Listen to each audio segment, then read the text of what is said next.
The silence that follows a sudden shift in human connection is louder than any explosion. It is a quiet, freezing weight that fills the room, turning what used to be a sanctuary into a hollow, echoing chamber.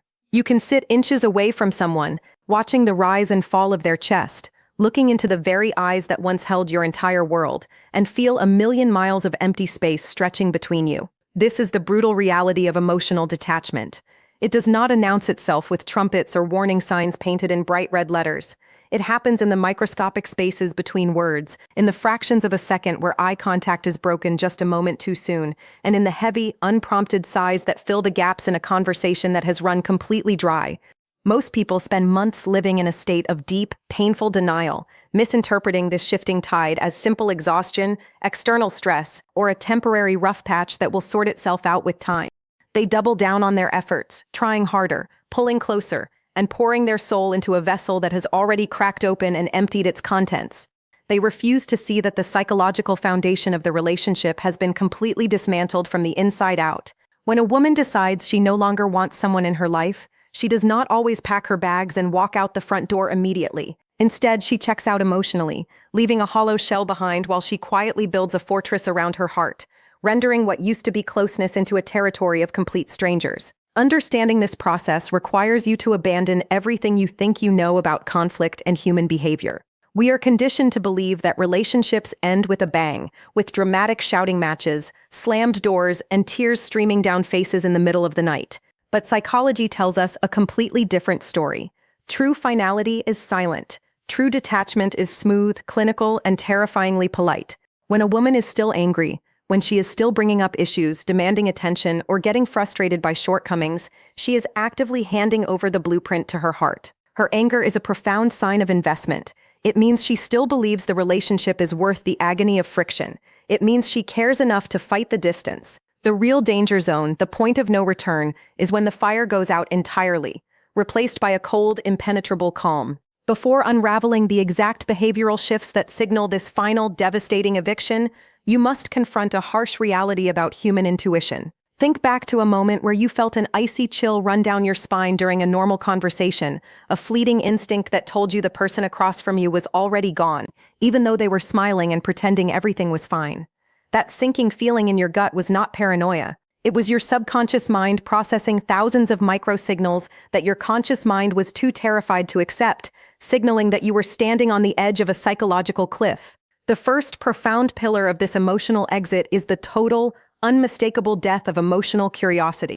Human intimacy is built entirely on the currency of attention and the desire to truly know another person. In the beginning, this curiosity is an insatiable force. She wants to know the mundane details of childhood, the exact reasons behind fears, what keeps someone awake at midnight, and how a day at work truly felt. She tracks moods, remembers favorite things, and notices the subtle shifts in a voice when stress takes over. This active pursuit of the inner world is what glues two lives together. However, when she psychologically detaches and decides there is no longer a place for a person in her future, this curiosity is the very first thing she reclaims. The questions simply vanish. A person can walk through the door after a monumental, life-changing day, or a day filled with crushing defeat, and she will ask how things are out of pure social programming, but her eyes will be fixed on her phone, or her mind will be a million miles away before the answer can even begin. She no longer probes into thoughts. If information is offered up about life, dreams, or struggles, it lands in the space between with a heavy, dead thud. It is met with generic, robotic phrases like "that's crazy," "cool," or a simple nod of acknowledgement. This is a deliberate subconscious boundary system designed to stop gathering data about a life she is actively preparing to leave behind. She no longer needs to store preferences, schedules, or worries in her mind because in her mental timeline, that presence has already been deleted from the equation. This total erosion of interest bleeds seamlessly into the second major psychological marker, the systematic, calculated restructuring of time and physical availability. Time is the only non-renewable resource we possess, making it the truest reflection of our priorities. When someone holds value in a woman's life, she will bend reality to create windows of connection. She will carve out time from the most chaotic schedules just to hear a voice or spend an hour in that presence. When she no longer wants someone there, time suddenly transforms into an unyielding, impenetrable fortress. Every single attempt made to bridge the gap, to schedule a dinner, to have a deep conversation, or to plan a weekend getaway is met with an insurmountable wall of logistical excuses.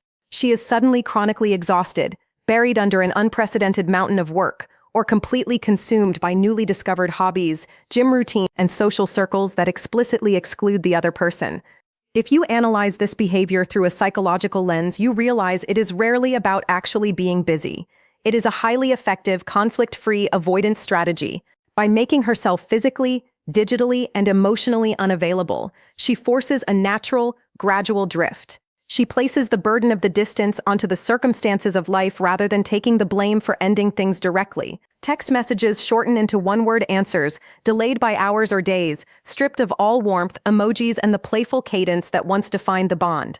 The interaction feels like an intrusion, a nuisance simply for trying to communicate, while her body language in person screams that she is trapped, with her arms tightly crossed, her eyes avoiding contact, and her body angled toward the nearest exit. This brings us to the third, most deceptive, and utterly devastating sign of emotional eviction: the emergence of an eerie, absolute peace. This is the psychological trap that blindsides almost everyone because we are taught to view a lack of arguments as a sign of a healthy, stable relationship. When a woman has reached the absolute limit of her emotional capacity and has decided to completely erase someone from her heart, she stops fighting, she stops correcting, she stops expressing disappointment, she stops pointing out the things that hurt her, and she stops trying to compromise. If a promise is broken, an important date forgotten, or a complete lack of consideration shown, instead of the storm of frustration that might be expected, the response is a calm, chilling smile and a casual shrug of the shoulders. This is not a sign that she has suddenly become incredibly understanding, patient, or easygoing.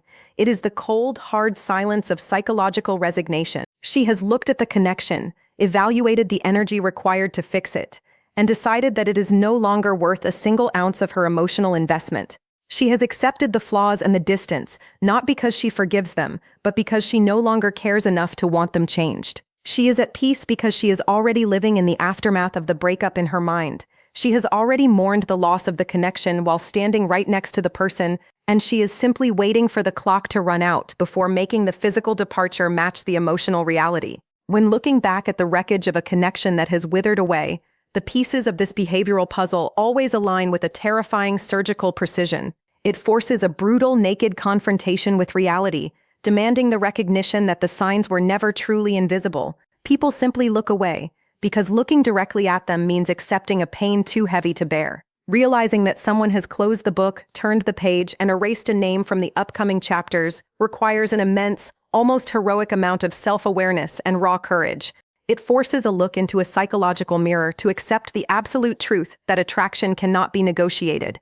A person cannot force someone to value a space they have already chosen to vacate, and no one can love someone into staying when they have already checked out. When standing in the freezing cold of this emotional indifference, trying to hold on to a ghost, the most powerful, dignified, and self-respecting move to make is often the absolute hardest one to execute. The silence must be matched. Pleading for a seat at a table where welcome has expired must stop. The brutal reality of the shift must be accepted, and emotional currency must be reclaimed to invest back into one's own life. The layers of emotional withdrawal run far deeper than surface-level interactions, penetrating the subconscious habits that once formed the connective tissue of daily life. In a thriving connection, there is a shared language made of inside jokes, subtle glances, and instinctual routines. When a woman begins the process of psychological detachment, these routines are systematically dismantled one by one. The spontaneous text messages sent just because something brought a memory to mind begin to dry up entirely. The shared digital spaces, once filled with links, memes, and plans, become barren. If you observe the progression closely, you notice that her conversational patterns become deeply transactional. The warmth of personal sharing is replaced by the sterile efficiency of a business arrangement. Discussions shift exclusively to logistics: who is picking up what, when bills are due, or what time an event starts. The emotional subtext is completely eviscerated. This transactional shift is a protective mechanism. By removing depth from the dialogue, she ensures that no emotional vulnerability can leak through, keeping her true mental state completely hidden behind a wall of polite professionalism. This boundaries-first approach manifests dramatically in how she handles future orientation. Humans are naturally forward-looking creatures, And when we are invested in someone, our language naturally reflects a shared tomorrow. We talk about upcoming seasons, vacations months away, or projects we want to build together. When a woman has decided to remove someone from her life, her timeline abruptly shrinks to the present moment. Any mention of a future event involving her is met with vague deflections, non-committal answers, or a sudden change of subject. Phrases like "we'll see when we get there," or "I'm not sure what my schedule looks like then," become standard shields. She stops making commitments that extend beyond the immediate week because her subconscious refuses to sign a lease on a future she has already resolved to abandon. To agree to long-term plans would create a psychological debt she has no intention of paying, so she keeps the horizon completely blank, allowing her the freedom to sever the final tie cleanly when the time is right. Simultaneously, a profound realignment occurs within her social hierarchy. A woman who is emotionally integrated into a life will naturally seek to blend her circles, wanting opinions, validation, and shared experiences with friends and family. As she detaches, she begins to segregate her life into rigid, isolated compartments. She spends increasing amounts of time with people who have no connection to the relationship, creating an entirely separate ecosystem where she can breathe freely without the weight of the dying bond.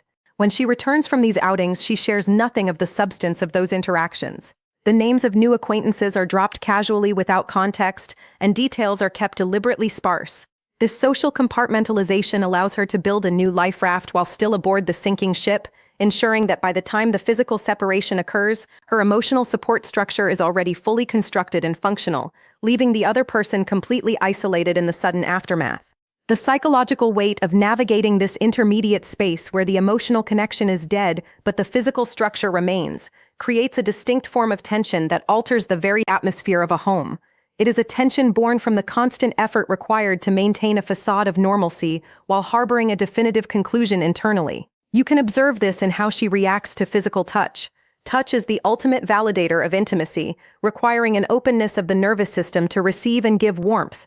When detachment is absolute, even the most casual touch, a hand on the shoulder, a brief embrace, or a brush of the fingers, triggers an involuntary, microscopic recoil. Her body stiffens for a fraction of a second before social conditioning kicks in to smooth over the moment. The kiss hello or goodbye becomes a peck on the cheek, devoid of lingering pressure or genuine presence.